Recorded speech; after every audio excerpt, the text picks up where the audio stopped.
बच्चों, 12वीं कक्षा गणित की पाठ्य पुस्तिका का अध्याय 6 अवकलज के अनुप्रयोग पढ़ रहे हैं, जिसके अंतर्गत आज हम सन्निकट मान के बारे में जानकारी प्राप्त करेंगे कि वो क्या होता है, और उसके बाद प्रश्नमाला 6.4 के उदाहरणों को हल करेंगे। तो देखिएगा, सन्निकट मान के बारे में बात करते हैं।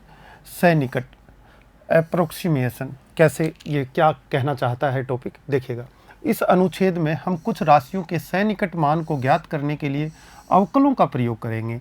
मान लीजिए एक फंक्शन है f जो d से r में डिफाइन है, और d जो है उपसमुच्चय है r का एक प्रदत्त फलन है, और y equal to F X दी गई वक्र है। मान लीजिए x में होने वाली किसी अल्प वृद्धि को का प्रतीक जो है डेल x से प्रकट करते हैं। देखिए क्या कहना चाहते हैं यहाँ पर कहना चाहते हैं कि एक वक्र है, देखिए इस तरह से, ये आपका x एक्सिस है, ये आपका y एक्सिस है। y equal to F x का एक वक्र आपने बनाया, इसको बोला आपने y equal to F x का वक्र है, ठीक है। यहाँ पर देखिएगा, मान लीजिए एक पॉइंट है x, क्या पॉइंट है x, और ये इतनी दूरी पर आपका क्या है, ये है आपका डेल x से रिप्रेजेंट कर रहा हूँ, x प्लस डेल x इसको मैं बोलूँगा, x प्लस डेल x, ये यहाँ पर पॉइंट आया है, ठीक है। तो यहाँ पर फंक्शन का जो वैल्यू होगा वो एफ एक्स कहलाएगा, और यहाँ पर ये वैल्यू जो होगा f x plus del x कहलाएगा, ठीक है बच्चों। अच्छा, आप जानते हैं इनको अवकलित करें तो d Y by D x equal to f dash x यहाँ से प्राप्त भी बच्चों को हो जाता है। उसके बाद देखिए, x में अल्प वृद्धि डेल एक्स की गई है, इतनी दूरी में जो वृद्धि है वो डेल एक्स हमने इससे रिप्रेजेंट की है। देखिए यहाँ पर अगर मैं स्पर्श रेखा खींच दूँ, बच्चे जैसे कि जानते हैं, यहाँ से कोई स्पर्श रेखा इसको छू कर जाए, इस पॉइंट से स्पर्श रेखा वक्र को छू कर जाए, तो ये जो थीटा एंगल बना रही है, तो ये d Y by D x के बराबर आ जाता है। इस पॉइंट पे आपने पिछले जो प्रश्नमाला को किया वहाँ पर इस चीज़ को सीखा था। यहाँ पर देखिए, x में वृद्धि डेल एक्स से मैं रिप्रेजेंट कर रहा हूँ, और y में जो वृद्धि आ रही है, ये वृद्धि देखिए, जैसा x यहाँ पर था तो एफ एक्स यहाँ था, यानी कि y का वैल्यू जो है एफ एक्स वो यहाँ पर था, और जैसे ही मैं x plus del x, x में डेल एक्स की वृद्धि कर देता हूँ तो मेरा फंक्शन का वैल्यू यहाँ पहुँच जाता है। तो जो ये वृद्धि हुई, ये किससे डिनोट करेंगे, डेल y से। तो y में वृद्धि डेल y को रिप्रेजेंट करता है, x में वृद्धि डेल x को रिप्रेजेंट करता है, ठीक है। उसके बाद हम देखें, देखिए आपने देखा है कि अगर कोई फलन इस तरह से कर्वेचर फॉर्म में जा रहा है, जैसे कि ये ग्राफ मैं बोलूँ, इस तरह का graph parabolic function y equal to x square का होता है। आपने पिछले प्रश्नमाला में देखा था कि हर पॉइंट पे अलग अलग इसकी प्रवणता आती है, मतलब अलग अलग ढाल आता है, मतलब कि डिफरेंशियबिलिटी अलग अलग पॉइंट पे अलग अलग रहती है, ये तो आप जान ही रहे हैं। हाँ, अगर वो स्ट्रेट लाइन हो तो फिर कांस्टेंट हो जाती है D Y by D x. जैसे कि कोई भी constant y equal to x है तो इसका अवकलन d Y by D x कितना मिल जाएगा बच्चों को, 1 मिल जाएगा। लेकिन वहीं y equal to x square का फंक्शन है तो d Y by D x कितना मिलेगा बच्चों को, 2x मिलेगा। तो x पे डिपेंड कर रहा है D Y by D x, यानी कि x अगर बदलेगा तो निश्चित रूप से उसकी डिफरेंशियबिलिटी भी बदल जाएगी। तो हर बिंदु पे अलग अलग डिफरेंशियबिलिटी प्राप्त हो जाने वाली है, ये यहाँ पर मैं आपको कहना चाहता हूँ। देखिए, x पर डिफरेंशियबिलिटी क्या होती है, खींची गई स्पर्श रेखा का ढाल के बराबर होती है उस बिंदु पे। तो ये तो आप सीख कर आए। अब मैं बताऊँ कि डेल एक्स दूरी में, इसके बाद मैं कहूँ कि y में परिवर्तन कितना हुआ। देखिए, कर्व तो जा रहा है ऊपर की तरफ बच्चों, कर्व कहाँ जा रहा है, ऊपर की तरफ जा रहा है, जबकि ये स्पर्श रेखा इस तरह से सीधी जाएगी, क्योंकि ये यहाँ पर इस पॉइंट पर आपको D Y by D X दे रही है। क्या दे रही है, D Y by D X. किस पॉइंट पर, इस पॉइंट पर दे रही है। आप जानना चाहते हैं डेल एक्स दूरी में और प्रयोग करना चाहते हैं इस डिफरेंशियबिलिटी का, तो डेल एक्स दूरी में ये कितनी वृद्धि दर दिखाएगी आपको, सिर्फ इतनी वृद्धि दर दिखाएगी। यानी कि जो डी वाई की वैल्यू है आपकी, वो निकल कर आएगी d Y by D x into del x, यानी कि परिवर्तन की दर कितनी दूरी में, डेल एक्स दूरी में। तो y में परिवर्तन यानी कि dy, और सूक्ष्म परिवर्तन है ये, और किस प्रकार दिया अपन ने, dy by D x into del x दूरी में उस परिवर्तन को आंक लिया हमने, तो ये dy के बराबर वैल्यू हो जाती है। लेकिन कौन सी, ये वैल्यू। लेकिन वक्र क्या कहता है बच्चों, आपका x यहाँ था और आपका x यहाँ चला गया, तो वक्र ने कहा y की वैल्यू तो यहाँ ऊपर जाएगी। तो देखिए, आपका जो डेल y है वो तो ये है, कितनी दूरी में, ये आपका डेल y है, कौन सा, यहाँ से लेके यहाँ तक का। क्यों, क्योंकि आपका वक्र परिवर्तन बता रहा है y में डेल y।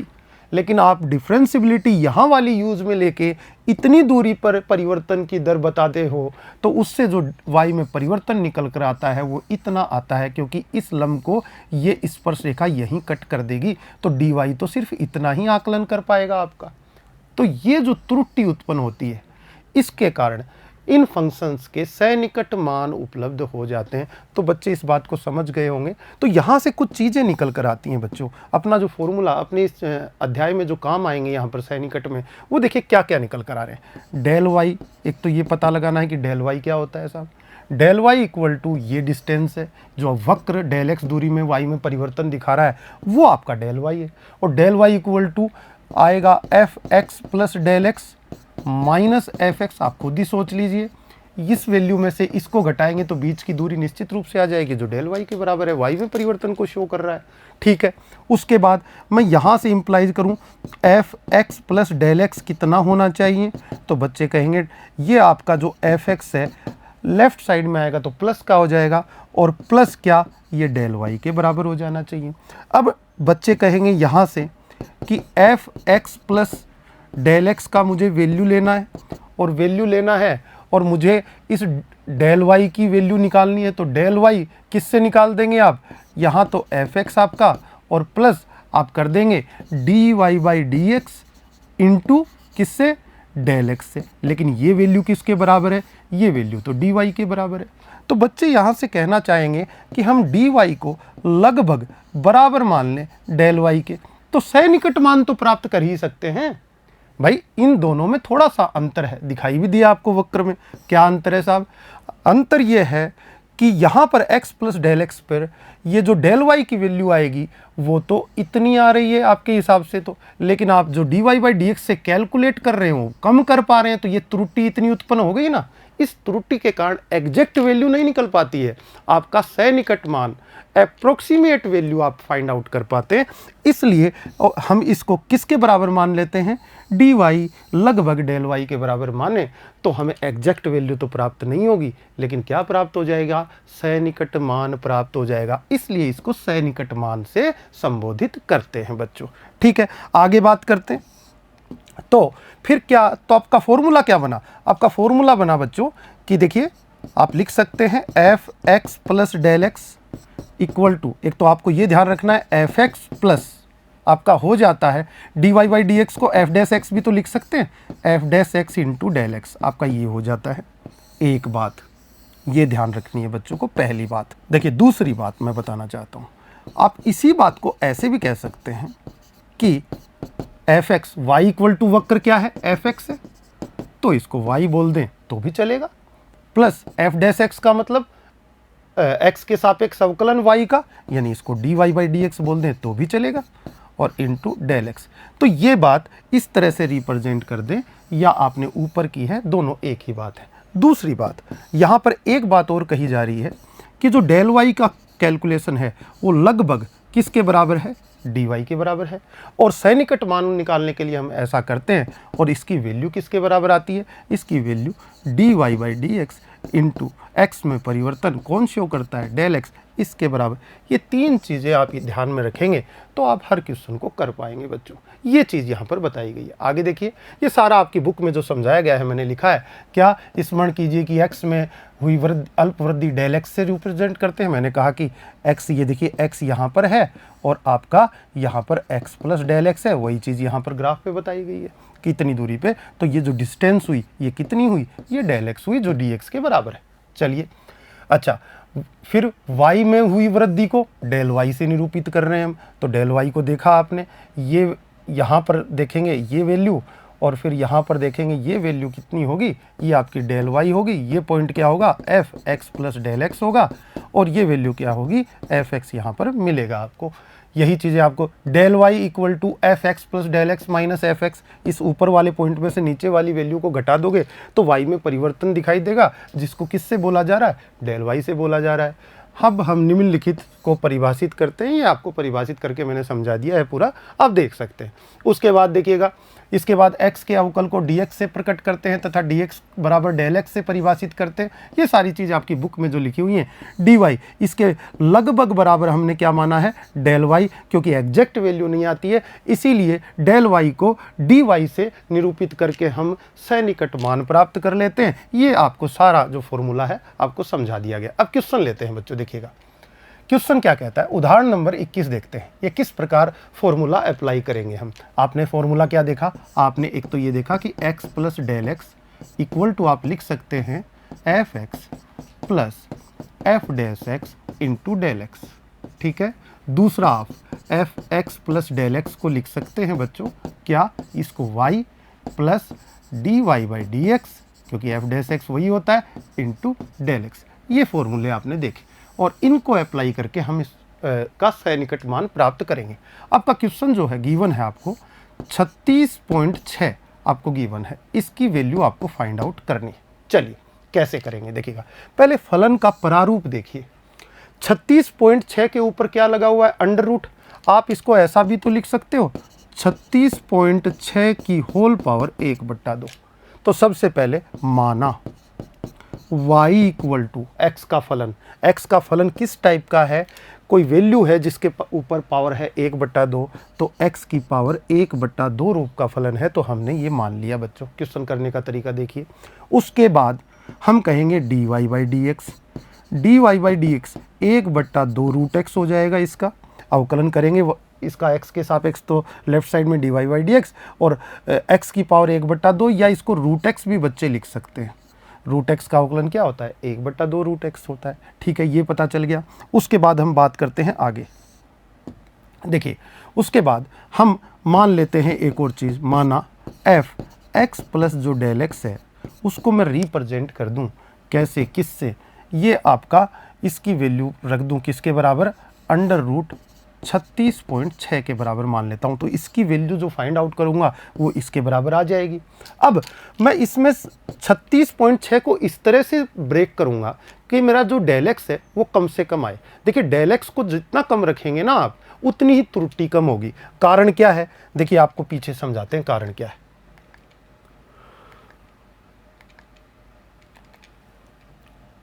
ये देखिए आपने यहां पर ये ग्राफ बनाया था। अब खुद सोचिए बच्चों, अगर मैंने डेल एक्स की वैल्यू इतनी ली है, अगर मैं डेल एक्स को छोटा कर दूं, मतलब ये पॉइंट जो है x प्लस डेल एक्स यहीं ले लेता, तो क्या हो जाता, x प्लस डेल एक्स यहाँ लेता, तो ये देखिए ये मेरा यहाँ से लंब डालता ऊपर, तो यहाँ काटता इसको।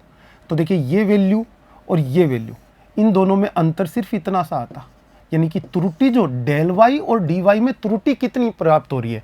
यहाँ पर आपको डेल वाई तो कह रहा है कि इतनी दूरी बनेगी आपकी डेल वाई, और डी वाई कह रही है कि आपका जो स्पर्श रेखा बता रही है कि इतनी ही दूर चला जाएगा, आपका फलन इतना ही उठेगा ऊपर। तो त्रुटि तो ये हुई ना बच्चों, लेकिन ये पॉइंट मैं ले लेता हूँ तो देखना त्रुटि कम हो गई कि नहीं, है इतनी सी त्रुटि हुई। और ये अगर डेल एक्स और छोटा हो तो त्रुटि बिल्कुल नगण्य हो जाएगी, बिल्कुल कम हो जाएगी।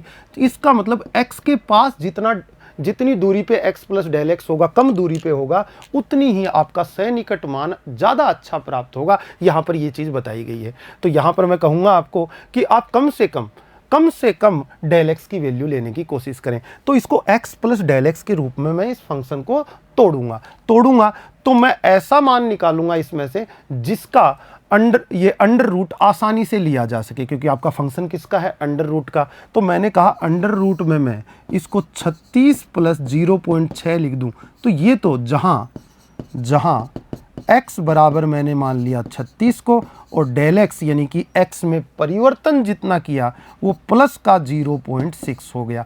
तो बच्चे कहेंगे x बराबर 36 है, x बराबर 36 लोगे तो x का क्या निकालोगे, अंडर रूट, तो 36 का अंडर रूट 6 आपका सीधा सीधा आसानी से निकल जाएगा। तो इसलिए मैंने इसको इस तरह से ब्रेक कर दिया। अब देखिए आपका क्वेश्चन क्या कहता है। आप जानते हैं कि f x plus del x equal to होता क्या है, फॉर्मूला मैंने शुरू में लिखाया हुआ है आपको, क्या होता है आपका y plus d Y by D x into में कितना डेल एक्स। अब सारी वैल्यूज़ आपके पास हैं और आप इसका मान निकाल सकते हैं। ये वैल्यू किसके बराबर मान रखी है आपने, अंडर रूट 36.6, तो अंडर रूट 36.6 यहाँ लिख देंगे तो देखिए y का मान क्या है, x की पावर 1/2, x का मान कितना है 36, तो बच्चे कहेंगे 36 की पावर 1/2 होगी। देखिए y का मतलब x की पावर 1/2, तो x की पावर 1/2, तो x को मान क्या रखा है बच्चों ने 36, तो 36 की पावर 1/2 हो गया ना ये, plus dy by D x क्या है, ये रहा 1/2 रूट x, और x का मान कितना है 36, तो 36 रख दिया, इंटू डेल एक्स कितना है 0.6 आपका है। तो यहाँ पर देखिएगा आगे बढ़े अपन, तो ये तो बच्चों का हो जाएगा 6, ये हो जाएगा प्लस 0.6 अपॉन यहाँ 6 दूना रूट 36 का 6 दूना 12, ये 12 हो जाएगा। तो आप देखेंगे बच्चों 6 प्लस 0.05 इक्वल टू 6.05 आपका सैनिकट मान प्राप्त हो जाता है। इस विधि से आप सैनिकट मान प्राप्त कर सकते हैं। अगला क्वेश्चन देखिए, उदाहरण नंबर 22, 25 की पावर 1/3 का सैनिकट मान प्राप्त करना है हमको। चलिए सबसे पहले फलन का प्रारूप देखिए, 25 की पावर 1/3 है, यानी कि माना फलन का रूप है y इक्वल टू एक्स 25 की जगह होल पावर 1/3, ठीक है। dy बाई डी एक्स निकालेंगे, कितना प्राप्त होगा, x की पावर 1/3 करेंगे, पावर गुणा में आ जाएगी, x की पावर 1/3 माइनस 1, तो dy बाई डी एक्स हो गया 1/3 और x की पावर 2/3, क्योंकि ऊपर पावर माइनस की बनेगी 2/3, जो नीचे जाके प्लस की हो जाएगी। ये आपके पास प्राप्त हुआ, ठीक है। अब क्या मानेंगे, माना आपका f x plus del x का जो वैल्यू है इसके बराबर हम मान लेते हैं 25 की पावर 1/3 को। इससे क्या होगा बच्चों, आप f x plus del x का फॉर्मूला अप्लाई करके इसकी वैल्यू फाइंड आउट कर लेंगे। अच्छा, इसको दो टुकड़ों में बांटिए बच्चों, जैसा आपने सोचा था कि 25 के आसपास कौन सी संख्या है जिसका 1/3 निकाला जा सकता है, आसपास या तो पहले या बाद में। बच्चे कहेंगे बाद में पड़ती है 27 का होल पावर 1/3 बराबर 3 हो जाता है, तो बच्चे कहेंगे इसको तोड़ देते हैं, 27 माइनस 2 का होल पावर 1/3, 25 ही तो हुआ ये। जहां आप x बराबर मान रहे हैं 27 और 27 में परिवर्तन देखो -2 हो रहा है, तो डेल x में परिवर्तन कितना मान लिया, -2 मान लिया। इसके बाद फॉर्मूला अप्लाई करेंगे। बताओ f x plus del x का जो फॉर्मूला है बच्चों के पास क्या है, y plus d Y by D x into del x है बच्चों के पास। तो बच्चे देखिए अप्लाई कर देंगे, f x plus del x 25 की पावर 1/3 लिख दूंगा इसको, और 1/3 लिख के वैल्यूज पुट कर देंगे, x बराबर 27 और डेल एक्स बराबर -2। y का मतलब कितना है, y का मतलब है x की पावर 1/3 प्लस d Y by D x बराबर 1/3 x की पावर 2/3 इंटू डेल एक्स आपका डेल एक्स की वैल्यू रख देंगे। चलिए आगे बढ़ते हैं बच्चों, यहाँ पर देखिए x का मतलब आपके पास क्या है 27 का होल पावर 1/3 प्लस 1/3 27 का whole power 2/3 into del x, और डेल एक्स की वैल्यू है -2। बच्चे इसको आगे कैलकुलेट करते हैं तो देखिएगा ये कितना बन जाता है 3 और प्लस -2 ऊपर में, और नीचे में देखिएगा 27 की पावर 1/3 लगाएंगे पहले तो कितनी बन जाएगी 3, और फिर 2 पावर लगा देंगे तो 9, और 9 तिया 27, आपका 27 आ जाता है। बच्चे देखेंगे यहाँ पर 3, ये बीच में चिन्ह किसका आ गया, माइनस का आ गया, और माइनस का आ गया तो आपका 0.074 इसका वैल्यू हो जाएगा, इक्वल टू आपका 2.926 आपका ये वैल्यू के रूप में आ जाता है आंसर। तो इस तरह से बच्चे इसको क्वेश्चन को कर सकते हैं। अगला क्वेश्चन देखिएगा बच्चों, उदाहरण नंबर 23, f 3.02 का सैनिकट मान ज्ञात कीजिए जहां f x इक्वल टू। देखिए थोड़ी देर पहले आपने क्वेश्चन देखा था पीछे 25 की पावर बच्चों 1/3, तो आपने y इक्वल टू क्या रखा, x की पावर 1/3, ये फलन माना था आपने, या आप ऐसे भी मान सकते थे y इक्वल टू आपका f x इक्वल टू बोल सकते थे इसको, क्योंकि y की वैल्यू क्या होती है f x, तो बच्चे लिख सकते हैं f x equal to x की पावर 1/3, y और f x का मतलब एक ही तो है, तो y equal to f x होता है, तो ये आपने माना था f x। यहाँ एफ एक्स आपको पहले से ही क्वेश्चन में गिवन है, तो हमें मानने की जरूरत ही नहीं पड़ेगी। सबसे पहले हमारा फलन एफ एक्स इक्वल टू कितना है 3x² + 5x + 3। उसके बाद एफ डैश एक्स, या मैं इसको बोल दूं एफ डैश एक्स को dy/dx, एक ही बात होती है, या मैं इसको y बोल दूं, आप जानते हैं बच्चों एक ही बात है, इक्वल टू dy/dx कितना आएगा आपका 6x प्लस आपका 5 आ जाएगा। बच्चे ये जानते हैं। उसके बाद देखिएगा, माना अब हमारा क्वेश्चन शुरू होता है। F x plus del x के इक्वल हमें मानना है, जो हमें फाइंड आउट करना है। किसका फाइंड आउट करना है सैनिकट? इसका। तो इक्वल टू फंक्शन में 3.02 दे दिया। देखिए फंक्शन आपके पास ये है, होल स्क्वायर करेंगे, x से गुणा करेंगे। देखिए अगर x बराबर 3 लूँ तो जल्दी से निकाल सकते हैं, नहीं x की जगह 3, 3 तिया 9, 9 तिया 27 और 5 तिया 15 और प्लस 3 कितना हो गया 45। जल्दी से आंसर निकाल सकते हैं, यानी कि fx की वैल्यू निकाल सकते हैं। तो क्यों ना मैं इसको ब्रेक कर लूँ, किस रूप में? x और डेल x के रूप में। x को तो ले लूँ बच्चों, x को मैंने ले लिया 3 और प्लस 0.02 डेल x को ले लिया, तो लिख दिया जहाँ x बराबर 3, क्वेश्चन सभी क्वेश्चन का पैटर्न एक जैसा है बच्चों, और डेल x इक्वल टू लिख दिया 0.02। ठीक है। उसके बाद क्या करें, हमें किसका वैल्यू निकालना है? हमें f फंक्शन ऑफ 3.02 का वैल्यू निकालना है। चलिए निकालते हैं।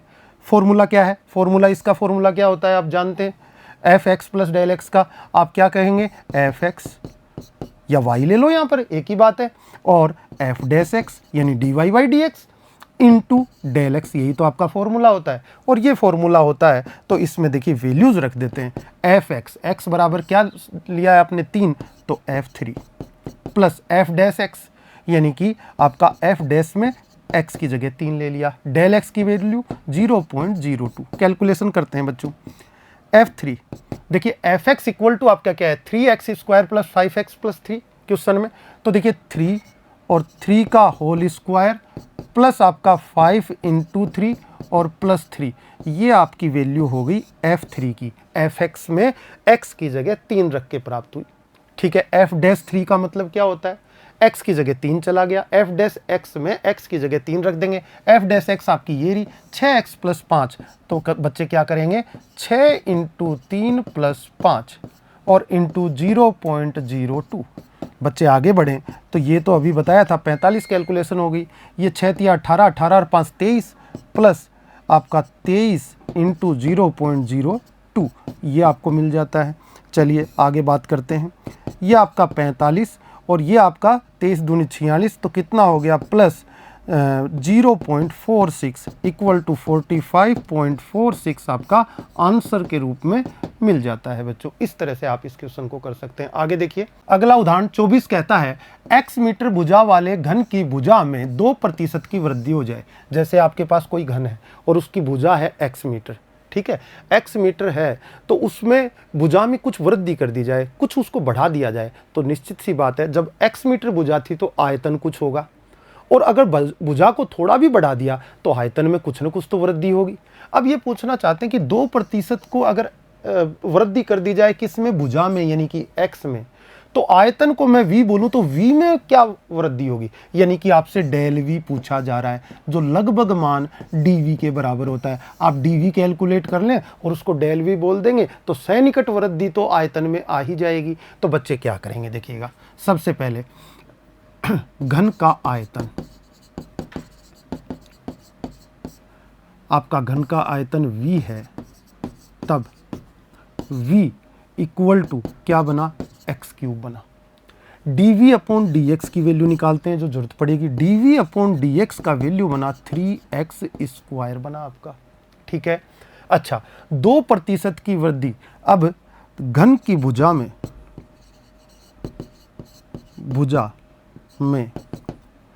2% वृद्धि की जाती है, अतः भुजा क्या है x, और x में वृद्धि यानी कि x में परिवर्तन डेल x से निरूपित करते हैं। डेल x मतलब x का 2%, तो डेल x बराबर आ गया x × 2/100, ये आपके पास आ गया। तो ये आपको x में परिवर्तन पता चल गया, यानी वृद्धि कितनी की, डेल x की, और ये चीज़ पता चल गई। ठीक है, अब बात आई हमें ज्ञात क्या करना है, हमें ज्ञात करना है डेल v। क्या ज्ञात करना है? डेल v, जो लगभग बराबर होता है dv के, और जिसके बराबर जो मान प्राप्त करते हैं उसका फॉर्मूला आपको दिया गया था dv upon dx into del x. तो बच्चों dv अपॉन dx कितना है देखिएगा, dv upon dx 3x square है आपके पास, और इंटू में आपके पास डेल एक्स है जो x का 2% यानी कि 2x अपॉन 100 हो गया बच्चों। ठीक है, बात आगे करते हैं। इक्वल टू बच्चों देखिए 3 दूना आपका 6 हो गया, x square into x, x cube हो गया है बच्चों का, अपॉन 100 इक्वल टू 0.06 आप रिप्रेजेंट कर देंगे एक्स क्यूब, और आयतन है तो मीटर क्यूब आपका परिवर्तन आ गया किसमें? आयतन में। ठीक है बच्चों, एक चीज़ और देखें यहाँ पे, ये तो हो गया आपका आंसर। ज़रा यहाँ से अपन बात करते हैं, मैं इक्वल टू लिख दूँ इसको कि 6 इंटू एक्स क्यूब को v लिख दूँ, और अपॉन क्या लिख दूँ? 6v अपॉन 100 लिख सकता हूँ कि नहीं, क्योंकि एक्स क्यूब की वैल्यू तो क्या है? आयतन के बराबर है, v के बराबर। यहाँ लिखा जा सकता है क्या? v का 6%, 6/100 का मतलब v का 6%। तो बच्चे यहाँ पर एक बात और निकल कर आती है, अगर 2% की वृद्धि किसमें? भुजा में की जाए तो आयतन में कितनी वृद्धि हो जाती है? 6% हो जाती है। ये एक एक्स्ट्रा जो बात है आपकी बुक में नहीं लिखी हुई है, आप ध्यान रखें कि आप कह सकते हैं, यहाँ से ये इम्प्लाइज होता है कि यदि किसी घन की भुजा में 2% वृद्धि की जाए तो उसके आयतन में 6% की वृद्धि हो जाती है। आपका वैसे आंसर ये हो चुका है बच्चों। अगला क्वेश्चन देखिएगा, उदाहरण 25, एक गोले की त्रिज्या 9 सेंटीमीटर नापी जाती है, इसमें 0.03 सेंटीमीटर की त्रुटि है, इसके आयतन के परिकलन में सैनिकट त्रुटि ज्ञात कीजिए। आयतन में आपको सैनिकट त्रुटि ज्ञात करनी है। आयतन v मान लूँ तो आपको वही dv जो लगभग किसके बराबर होता है? डेल v के, मैंने बताया। तो आपको ये फाइंड आउट करना है। अच्छा, कहना क्या चाहता है क्वेश्चन? 9 सेंटीमीटर क्या है? गोले की त्रिज्या है। अब अपन किसी फीते से नाप रहे हैं, नापते नापते गलती हो सकती है कि हमारा फीता कुछ गलत तरीके से रखा गया, तो हो सकता है हम 9 से थोड़ी छोटी नाप लें या 9 से थोड़ी बड़ी नाप लें, जैसी भी नापे त्रुटि तो हो गई। किस में त्रुटि होगी? त्रिज्या में त्रुटि हो गई। तो पूछना चाहता है क्वेश्चन कि अगर त्रिज्या में त्रुटि होगी तो उस त्रुटि के कारण जो आपके आयतन में जो त्रुटि उत्पन्न होगी वो कितनी त्रुटि होगी। तो सबसे पहले माना गोले की त्रिज्या r है, तो या r त्रिज्या वाले गोले का आयतन v बराबर कितना होता है आपका? 4/3 पाई r क्यूब होता है। dv अपॉन dr की जरूरत पड़ेगी बच्चों को, तो dv अपॉन dr देखिए 4/3 पाई और r इसका 3r स्क्वायर इक्वल टू हो जाएगा 4 पाई r स्क्वायर। ये आपका आयतन हो जाता है बच्चों। ठीक है, आपको क्या ज्ञात करनी है? डेल v यानी आयतन में परिवर्तन, जो लगभग किसके बराबर? सैनिकट मान किसके बराबर होगा? dv के। ठीक है, dv के बराबर होगा तो कितना आएगा? dv की वैल्यू कैसे कैलकुलेट की जाएगी? dv upon dr into del r, और डेल आर क्या है आपका? 0.03, जहां डेल आर यानी कि त्रिज्या में त्रुटि कितनी उत्पन्न हो रही है? 0.03 सेंटीमीटर। तो यहाँ से आप कैलकुलेट कर लेंगे dv अपॉन dr यानी कि आपका 4 पाई r स्क्वायर, 4 पाई r स्क्वायर इंटू कितना हो जाएगा आपका? डेल आर, और डेल आर की वैल्यू 0.03 आपके पास है। ठीक है, आगे देखते हैं। यहाँ पर देखिएगा बच्चों, ये 4 पाई r मतलब 9 सेंटीमीटर क्वेश्चन में दे रखा है, तो 9 स्क्वायर इंटू 0.03 आपका हो जाता है, जो कैलकुलेट होके 9.72 पाई आपका सेंटीमीटर क्यूब के रूप में आंसर आ जाता है। तो ये आपकी 9.72 पाई जो है सेंटीमीटर क्यूब आपके आयतन में त्रुटि उत्पन्न हुई, जबकि आपके त्रिज्या में त्रुटि कितनी थी? 0.03 थी। तो बच्चे इस तरह से समझ गए होंगे सैनिकट मान किस तरह से प्राप्त किए जाते हैं। बच्चों आज के लिए इतना ही, धन्यवाद।